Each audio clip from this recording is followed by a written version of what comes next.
Gunung Rinjani, gunung suci, penunggu langit, tempat bersemayamnya Dewi Anjani. Gunung ini berdiri gagah, menembus langit, tinggi, dingin, namun penuh kehangatan spiritual. Inilah Gunung Rinjani, mahakarya alam dan jagat gaib yang memikat siapapun yang menatapnya. Namun, siapa sangka di balik keindahannya, Rinjani menyimpan kisah cinta, pengkhianatan, dan kutukan yang hidup hingga hari ini.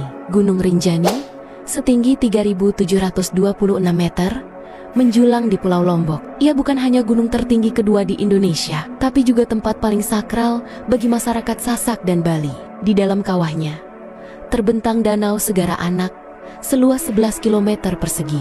Dan di tengah danau itu, berdiri Gunung Barujari, anak dari Rinjani, yang masih aktif memuntahkan lava dari waktu ke waktu. Tapi Rinjani bukan hanya tempat wisata, ia adalah alam yang hidup, tempat manusia dan makhluk halus hidup berdampingan. Konon, ribuan tahun lalu, hiduplah seorang putri dari kerajaan Selaparang. Namanya Anjani. Ia cantik, cerdas, dan sakti. Namun hidupnya penuh derita. Karena darahnya berdarah manusia dan jin, ia ditolak oleh dua dunia. Anjani lalu mengasingkan diri ke hutan, bertapa, dan akhirnya menghilang ke alam gaib. Ia dipercaya naik ke dimensi lain dan menjadi penguasa spiritual Gunung Rinjani. Sejak saat itu, gunung ini disebut sebagai tempat bersemayamnya Dewi Anjani, penjaga gerbang langit, pelindung para pendaki. Setiap tahun, masyarakat Bali dan Sasak datang melakukan ritual sakral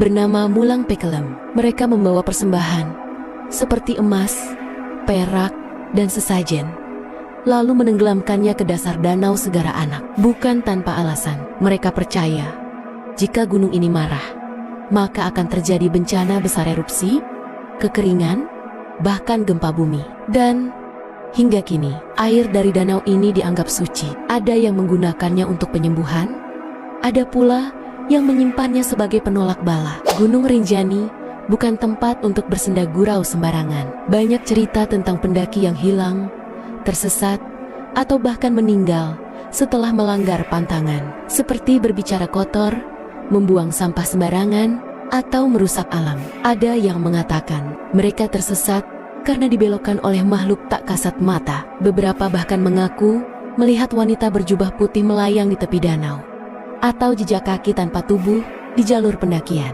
Waktu malam tiba, aku dengar suara gamelan, padahal kami jauh dari desa. Temanku mendadak kesurupan. Ia mengaku melihat Ratu Anjani duduk di atas batu. Cerita